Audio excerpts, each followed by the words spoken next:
انہوں نے توجہ دلائی کہ مائک جو رکھیں اور وقت پہ پروگرام شروع کریں، تو بالکل ہم وقت پہ شروع کرتے ہیں۔ تلاوت میں پڑھ لیتا ہوں بسم اللہ الرحمن الرحیم مائک پکڑ ونس ان الانسان لفی خسر الا الذین آمنوا وعملوا الصالحات وتواصوا بالحق وتواصوا بالصبر صدق اللہ العظیم۔ تو ہم غیر رسمی تو گفتگو جو ہے وہ شروع کر چکے تھے، میرے خیال میں ضرورت نہیں ہاں اس کو تو بھائی خالد میر جو ہے ہماری مشاورت کے رکن ہیں۔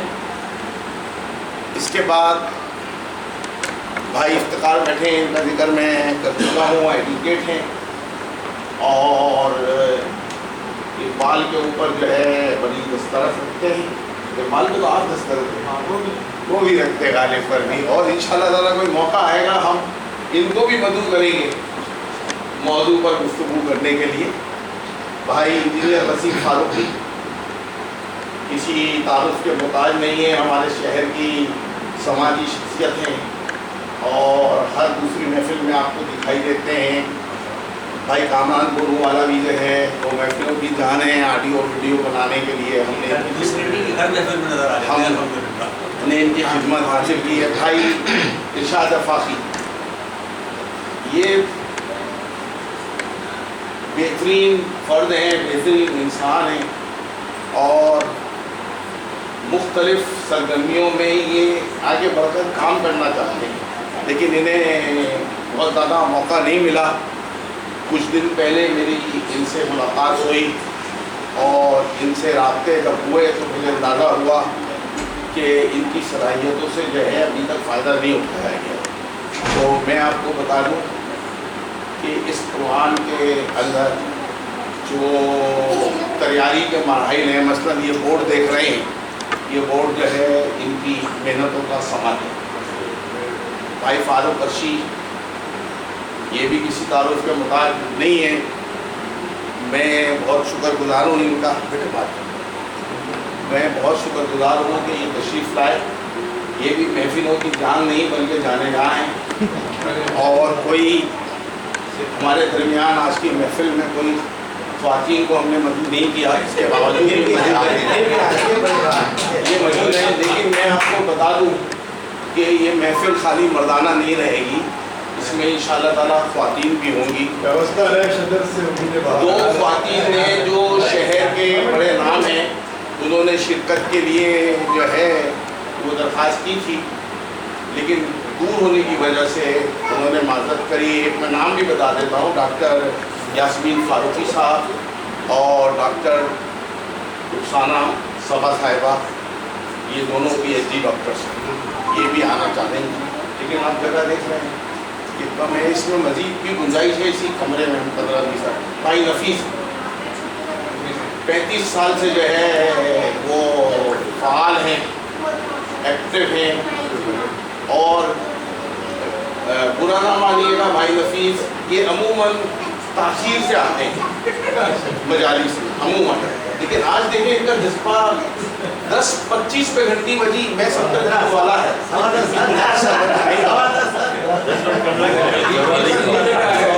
یہ میں نے دروازہ کھولا تو ایک فوج کھڑی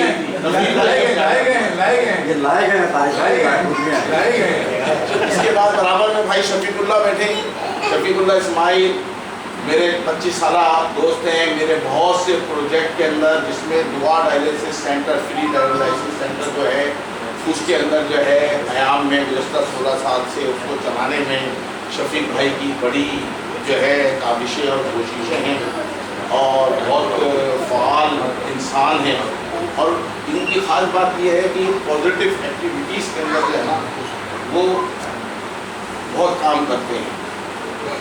تو اس وقت ان کی آنکھوں کا آپریشن ہوا ہے، موتیہ کا 2 دن پہلے ہی ہوا ہے، لیکن اس کے باوجود یہ تشریف لائے ہیں، ان کا بہت شکر گزار ہوں۔ یہ بھی ہماری مشاورت کے رکن ہیں۔ بھائی ظفر اقبال جو ہیں تاجر ہیں، اور یہ بھی ہمارے بھائی افتخار ملتانی کے ذریعے ہم سے متعارف ہوئے ہیں، اور معاشرے میں پازیٹیو ایکٹیویٹیز لیے کام کرنا چاہتے ہیں، یہ بھی ہماری مشاورت کے رکن ہے۔ ان کے پیچھے بھائی فاروق میمن بیٹھے ہیں، میرے استاد ہیں، میرے بزرگ ہیں، میرے سرپرست ہیں، انہوں نے بھی اس میں شریک ہونے کی خواہش ظاہر کی، تو یہ بھی جہاں موجود ہیں جماعت اسلامی کے رکن ہیں اور ہمارے حلقے کے اندر بڑی ذمہ داریاں ادا کر رہے ہیں۔ اس کے برابر میں میرے انتہائی گہرے دوست بھی اور میرے لیے مطلب یہ کہ روشنی کا منبع ہے یہ بھائی مہرالدین افضل، اس کا بھی میں بہت شکر گزار ہوں۔ انشاءاللہ موقع لگے گا کسی وقت تو ہم ان کو بھی مدعو کریں گے یہاں پر گفتگو کرنے۔ اس کے برابر میں وقار چھتری والا ہے، بدن شعر و سخن کے انتہائی فعال رکن ہیں، یہ بھی تاجر ہیں اور انہوں نے بھی شرکت کی درخواست کی تھی۔ وہ ذرا کھڑے ہو جائیں فہیم بھائی، آپ کو لوگ جانتے نہیں ہیں، فہیم بنی بھائی سب ان کو جانتے ہیں، سب ان کو جانتے ہیں، ان کا میں کیا ذکر کروں۔ یہ انجینئر آفتاب الدین قریشی جو سب سے آگے کونے پہ بیٹھے ہیں، یہ بھی ہماری مشاورت کے رکن ہیں اور یہ بھی میرے جمعیت کے دور کے میرے ساتھیوں میں سے ہیں۔ جمعیت کی بہت ساری ذمہ داری ہے جس میں بھی خاص طور پہ قابل ذکر ہے، علاقوں کے اندر ایک زمانے میں پاکبان کے بھی جو ہے مفکر ہوئے تھے یہ مقرر، اور یہ بھی ہماری مشاورت کے رکن ہیں اور فلسفے سے اور دیگر مذاہب کے اوپر ان کا بہت گہرا مطالعہ ہے۔ انشاءاللہ تعالیٰ ان کو بھی ہم کبھی سنیں گے یہاں پر بیٹھ کے۔ اس کے علاوہ یہ اعظم علی راجپوت صاحب میں کھڑے ہو جاتے، یہ ہمارے یار غار ہیں، سنگاپور میں ہوتے ہیں، آج کل آئے ہوئے ہیں اور تقریباً ہر چیز کے اندر میرا بازو ہوتے ہیں، میری ڈانٹ ڈپٹ جس کے لیے میں بدنام ہوں، اس کے باوجود تقریباً 45 سال سے مجھے برداشت کی ہے، ان کا بھی میں بہت شکر گزار ہوں۔ اس کے برابر میں بھائی حامد الاسلام بیٹھے، حامد الاسلام بھی جو ہے کسی تعارف کے محتاج نہیں ہے، ابھی بھی گزشتہ 10 دن سے جو ہے وہ لاہور، اسلام آباد، پنجاب کے دورے پر تھے۔ محصول نے پاکستان ڈھاکہ کے حوالے سے جو ہمارے اپنے سزا بھگت رہے ہیں گزشتہ 50 سال سے، ان کے لیے کام کر رہے ہیں اور اردو مرکز جدہ اس کے جنرل سیکریٹری رہے ہیں۔ شہر کے اندر جب سے منتقل ہوئے ہیں گزشتہ 3 سال سے انتہائی فعال ہیں، میں آپ کا بھی بہت شکر گزار ہوں۔ فراست رضوی، یہ حنیف عابد کا ذکر میں نے کیوں نہیں حنیف بھائی سوری، حنیف عابد اصل میں یہ کسی کے تعلق کا محتاج نہیں ہے۔ حنیف عابد شاید بچوں کے جو ہے ادب سے متعلق افسانہ نگار، ناول نگار اور کالم نگار، اینکر، نظامت کار، بھائی اتنی ساری چیزیں ہیں میں بیان نہیں کر سکتا۔ ان کی بھی بڑی محبتیں شامل رہی ہیں اور حوصلہ افزائی سے کہتے ہیں نا، اس کے بغیر کچھ نہیں ہوتا۔ اس کو ہم عام زبان میں مکھن کہتے ہیں۔ اگر آپ کو کوئی مکھن نہ لگائے، یعنی آپ کی حوصلہ افزائی نہ کرے، تو آپ کسی آئیڈیا کو، کسی چیز کو پھر آگے نہیں بڑھا سکتے۔ آگے بڑھانے کے لیے حوصلہ افزائی ضروری ہے۔ تو یہ جب سے میں ان سے متعلق ہوا ہوں تو حوصلہ افزائی کرنے میں یہ نہیں کہہ رہا مکھن لگانے میں، حوصلہ افزائی کرنے میں بھائی عابد کا بہت بڑا مطلب گرو کرنے کے لیے، تو میں آپ کا بہت شکر گزار ہوں کہ آپ اپنا پروگرام کینسل کر کے یا ہو کے آپ تشریف لائے۔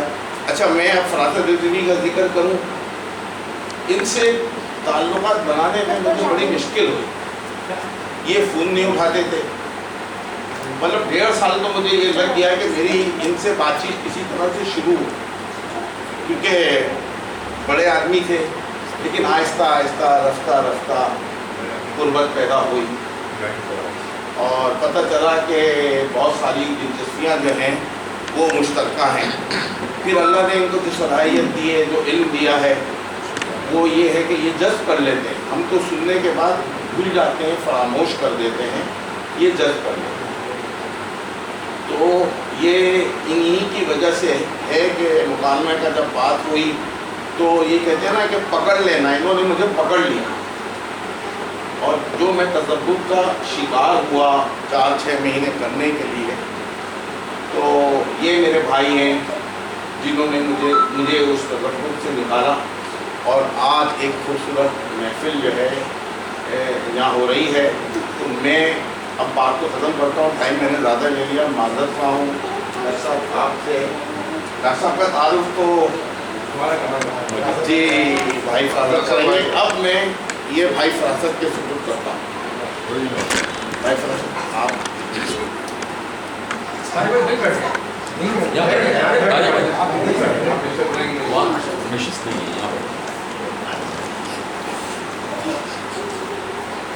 بسم اللہ الرحمن الرحیم. نحمدہ و نصلی علی رسولہ الکریم. الصلاۃ والسلام علی خاتم النبیین صلی اللہ علیہ وسلم. معزز حاضرین و ناظرین، السلام علیکم. بس میں مکالمہ تنظیم کا تعارف آپ کی خدمت میں بہت تفصیل سے طارق عمر صاحب نے پیش کیا. پھر یہاں جو لوگ تشریف رکھتے ہیں ان کا تعارف بھی اور ان کا تشکر بھی، یہ فریضہ بھی طارق امیر صاحب نے بحسن خوبی ادا کر دیا. میرے ذمہ یہ چھوٹا سا کام ہے کہ میں ڈاکٹر وہاب سوری صاحب، ڈاکٹر عبد الوہاب سوری صاحب کا چھوٹا سا ایک تعارف آپ کی خدمت میں پیش کروں. ڈاکٹر عبد الوہاب سوری پاکستان کے بہت بڑے فلسفیوں میں شامل ہیں. فلسفہ ان کا خاص موضوع ہے، اور فلسفے میں بھی جو خصوصی موضوعات ان کی دلچسپی کے ہیں وہ ہیں پوسٹ ماڈرنزم، مابعد جدیدیت. یعنی مابعد جدیدیت کے میرا خیال یہ کہ ہندوستان اور پاکستان میں درست طور پر جاننے والے شاید مشکل سے 5 یا 6 لوگ ہوں گے، اور ان 5 یا 6 لوگوں کے نام مجھے زبانی پتہ ہیں اور ان کے کام کا بھی تھوڑا سا جو ہے اندازہ ہے. تو پوسٹ ماڈرنزم ایک بہت ہی مشکل جو ہے وہ مضمون ہے. یعنی پوسٹ ماڈرنسٹ تو یہ کہتے ہیں کہ یہ مضمون ہی نہیں ہے، یہ فلسفی ہی نہیں ہے، یہ تو ایک ثقافتی صورتحال ہے. اور پھر یہ اتنا مشکل ہے، وہ کہتے ہیں ہم سائنس کی لاش پہ کھڑے ہو کے آپ سے بات کر رہے ہیں، تاریخ کی لاش پہ، فلسفے کو بھی کہتے ہیں ہم فلسفے کی لاش پہ کھڑے ہو کے بات کر رہے ہیں. بلکہ وہ کہتے ہیں کہ ڈیتھ آف مین، انسان کی موت کا اعلان کرتے ہیں. جیسے نیچے نے خدا کی موت کا اعلان کیا، گاڈ از ڈیڈ، وہ کہتے ہیں مین از ڈیڈ. انسان تاریخ کی لکیر پر چلتے چلتے ریزہ ریزہ ہو کے بکھر گیا. تو اتنا مشکل موضوع، اور اس کے بہت بڑے لوگوں میں ڈاکٹر عبد الوہاب سوری ہیں، اس کو پڑھاتے ہیں، اس کو جانتے ہیں، اس پر لکھتے ہیں. اور لبرل پولیٹیکل تھیوری یہ بھی ان کا ایک بڑا اہم جو ہے وہ مضمون ہے. اب ہمارے یہاں تو تھیوری انگریزی میں اور اردو میں بھی استعمال کرتے ہیں، بہت آرڈنری معنوں میں استعمال ہوتا ہے، یعنی ہم ایک منظم نظریے کو تھیوری کہتے ہیں. لیکن فلسفے میں تھیوری جو ہے پورا ایک نظام استدلال ہے. جیسے لٹریری تھیوری، یعنی ادب کی نوعیت، اس کا مقصد، اس کی ماہیت، اس کے امکانات، سب کچھ جو ہے اس کے اندر موجود ہے. تو یہ جو ہے یہ موضوع جو ہے یعنی لبرل پولیٹیکل تھیوری، یہ بہت بڑا موضوع ہے دنیا میں. اور 1971 میں جو ہے جان رالز کی کتاب چھپی تھی تھیوری آف جسٹس، جس نے دنیا میں جو ہے وہ ایک انقلاب برپا کر دیا. یعنی Anglo American moral and political اقدار کو جس طرح اس نے پیش کیا وہ بہت ہی ریولوشنری، اور آج تک اس کے اثرات جو ہیں پوری دنیا میں جو ہے وہ موجود ہیں. تو انہوں نے جو ڈاکٹریٹ کیا وہ بیسیکلی پولیٹیکل تھیوری اور رالز کا جو تھیوری آف جسٹس کا نظریہ ہے اس پر انہوں نے فوکس کیا. اور یہ بہت قیمتی ڈاکٹریٹ ہے. انٹرنیشنلی ڈاکٹر عبد الوہاب سوری کا جو ڈاکٹریٹ کا مقالہ ہے وہ بہت قدر کی نظر سے دیکھا جاتا ہے، اور بڑے جو علمی اور تعلیمی ادارے اس کو ریکگنائز کرتے ہیں ایک بڑی علمی دستاویز کے طور پر. تو ان کا ڈاکٹریٹ جو ہے اس میں رالز کی جو پولیٹیکل تھیوری ہے، لبرل پولیٹیکل تھیوری ہے، اور مورل جو اس نے جس طرح سے اس کو انٹرپریٹ کیا ہے وہ ایک بڑا یعنی شاہکار ہے، پڑھنے سے تعلق رکھتا ہے. اس کے علاوہ جو ہے انہوں نے سوفسٹ جو تھے، سوفسٹائی، جن کے خلاف سقراط کھڑا ہوا تھا یونان میں، تو جو سوفسٹ جو اکیڈمک چیزیں ہیں اس پر جو جس طرح انہوں نے کام کیا ہے وہ پاکستان میں کسی نے نہیں کیا، سوفسٹائی فکر پر، یہ بھی ان کا بہت بڑا کام ہے۔ اب چونکہ یہ عوام کے موضوعات نہیں ہیں اور ہمارا معاشرہ ویسے بھی علم سے دور ہے، تو ایسے لوگ جو ہیں وہ اس طرح سے عام شہرت حاصل نہیں کر پاتے، لیکن جتنے خواص ہیں پاکستان کے وہ سب ڈاکٹر عبدالوہاب سوری کو جانتے ہیں۔ یہ شعبہ فلسفہ جامعہ کراچی کے چیئرمین بھی رہے، اور اب جو اگلا ٹرم ہے وہ بھی انہی کا ہے، یعنی اپنی سینئرٹی کے اور اپنے کیریئر کے اعتبار سے اب جو موجودہ جو چیئرمین ہیں ڈاکٹر ذوالفقار، ان کے بعد یہ پھر جو ہے وہ جامعہ کراچی میں چیئرمین فلسفی ڈپارٹمنٹ ہوں گے۔ اس کے علاوہ یہ ملک کی بہت سی تعلیمی جو یعنی بڑی یونیورسٹیز ہیں، تعلیمی ادارے ہیں، وہاں یہ وزٹنگ پروفیسر کے طور پر پڑھاتے ہیں، جس میں آپ کو بتایا کہ آج ان کی جو ہے آئی بی ایم میں بھی کلاس کی، وہ کلاس 10:15 بجے ختم ہوئی تو تشریف لائے۔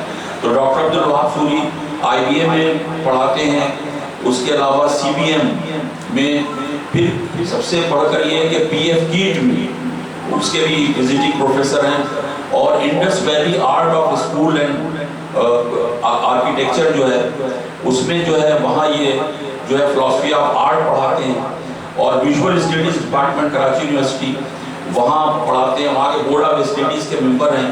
پھر area study centre for European studies Karachi university میں، وہاں کے بھی وزٹنگ جو ہے وہ پروفیسر ہیں، اور آغا خان یونیورسٹی میں بھی جو ہے یہ لیکچر دیتے ہیں، اور انٹرنیشنلی بھی انہوں نے بڑے بڑے سیمینارز اور جو بڑی ویلیو کے سیمینار ہیں بڑے موضوعات پر ان سے ان کی وابستگی رہی ہے۔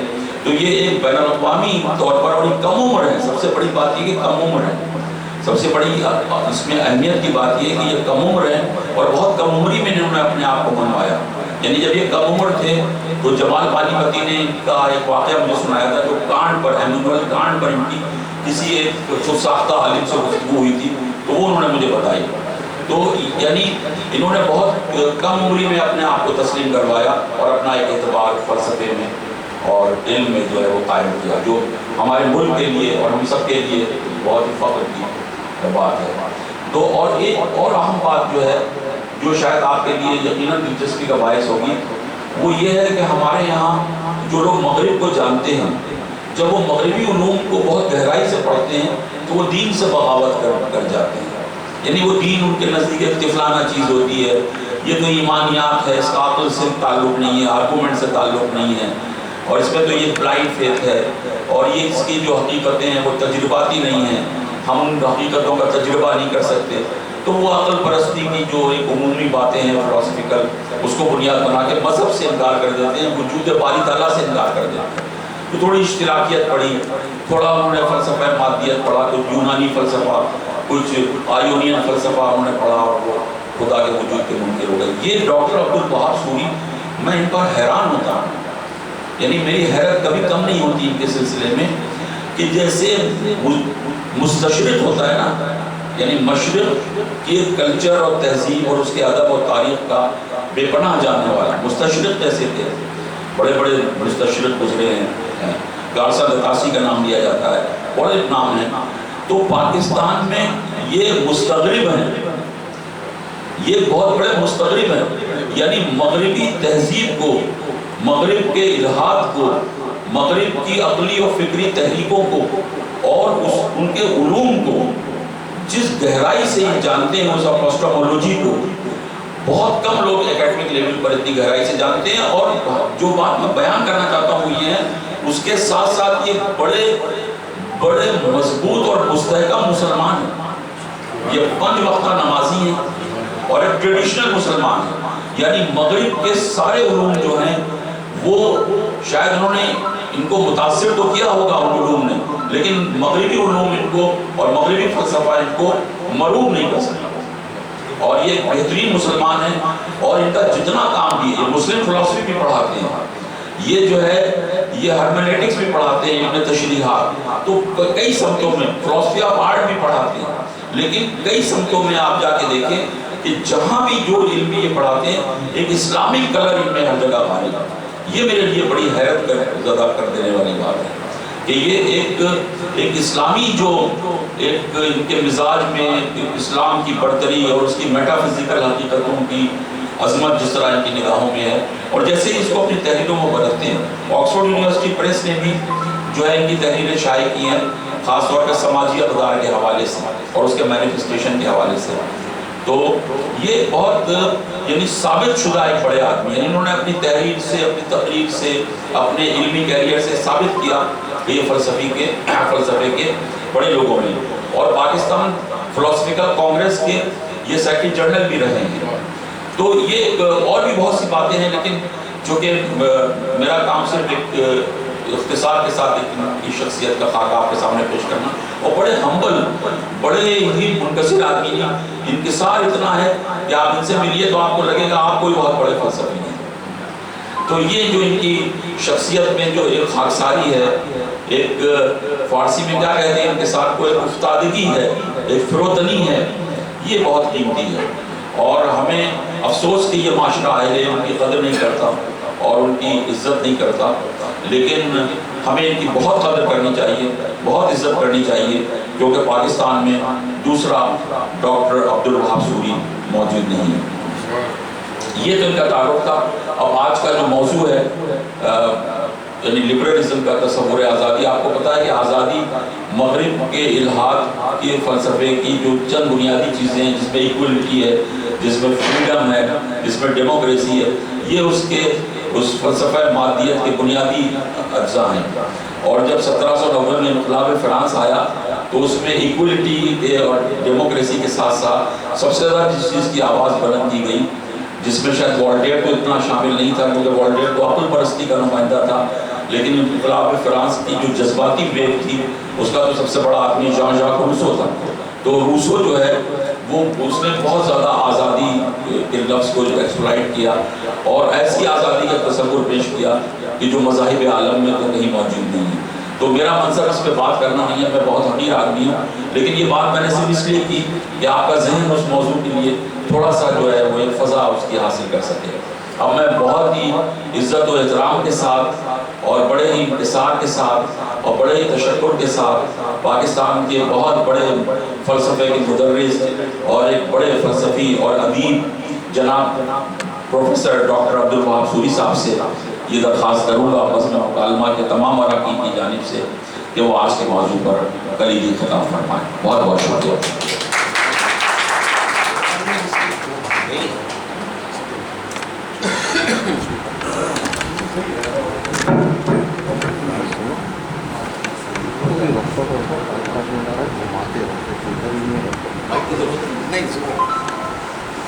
اچھا جی جو گفتگو کی فراست بھائی نے اس کے بعد جو ہے کچھ کہتے ہوئے شرم آ رہی ہے جو بہت زیادہ یعنی کہ رجب علی بیگ سرور کی جو ہے وہ یاد تازہ ہو گئی کہ کس طرح سے آپ نے میرا خاکہ کھینچا. تو میں جو ہے وہ بالکل ایک معمولی سا فلسفے کا استاد ہوں اور یہ کہ فلسفے میں پڑھانے سے یہ امپلائی نہیں ہوتا کہ کوئی فلسفی ہو گیا. تو ہمارے استاد تھے امیری صاحب وہ کہتے تھے we are just the graduate of the history of philosophy. ہم لوگ فلسفے کی تاریخ کے یوں سمجھ لیں کہ گریجویٹ ہیں.